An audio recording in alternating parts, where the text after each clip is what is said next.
Ano nga ba ang buhay mangbubuko po dito sa Taiwan, kabayan? Kabayan, ang oras ngayon mag-alas 7. Napakalakas ng ulan. At ito ang ating uulamin, frozen na frozen, isaw ng baboy. Tansyado yan, ha. Yan yung mga malulupit magsaing, kabayan. Tansyado.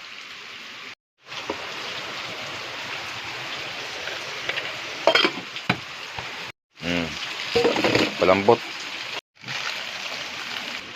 Luya. At bawang. Pipirtin natin yan kasama yung luya, kabayan, para mas malasa.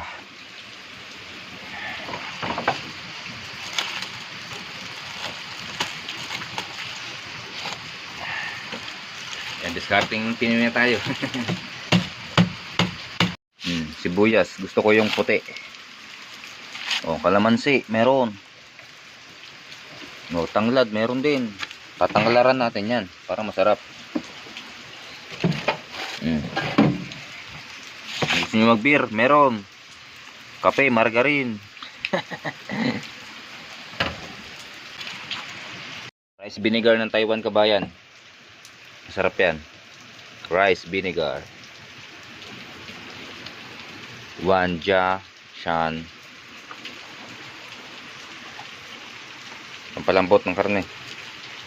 Saka pampatagal ng buhay.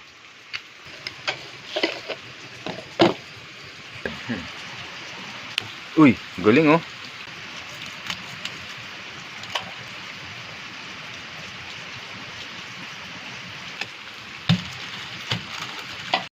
Tanggal lang sa misuka na yan, ha.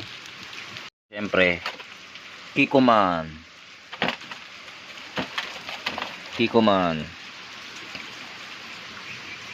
Paminta.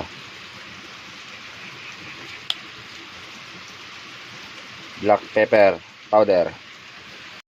Isa lang. Sama balat niyan. Kabayan, crispy fry yung ano yan, unang harina. At itong harina mismo. Mainit na yung matika niyan.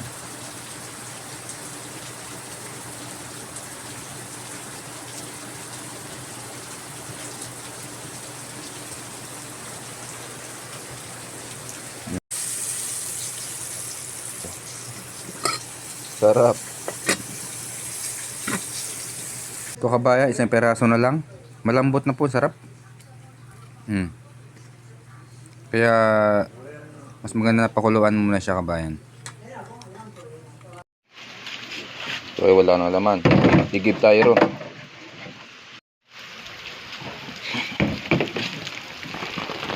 Maulan. Ito sa amin, kabayan, sa taas ng bundok ng Taitung, Taiwan ay bukal ang tubig namin. Galing po yan doon sa pinakatuktok ng bundok. At ang mangyayari niyan, ito ay hindi pa masyadong tubig ulan. Gagawin natin, kabayan, pupunuin natin yan kasi mga ilang araw na umuulan hanggang Tuesday pa yata ang ulan, Wednesday. Ano na yan doon, lalakas na yung agos, tsaka maghahalo na yung putik tsaka nung mga dumi, kabayan. Kaya kailangan natin mag-ipon ng mga tubig pang inumin. Dito na sa amin, kabayan, ay maganda rin ang buhay dito. Ito po yung mga mineral water namin, binili ng amo. Kagabi, kabayan, ay hindi ko nahugasan ng aking mga plato. Nandun pa. Mahirap mag-isa sa abroad, kabayan, kasi wala kang katulong. lahat dito ay galaw mo, sarili. Kaya pag nagkasakit, kabayan, ay nako, napakahirap magkasakit mag-isa. Malayo sa pamilya, walang mag-aalalay sa'yo.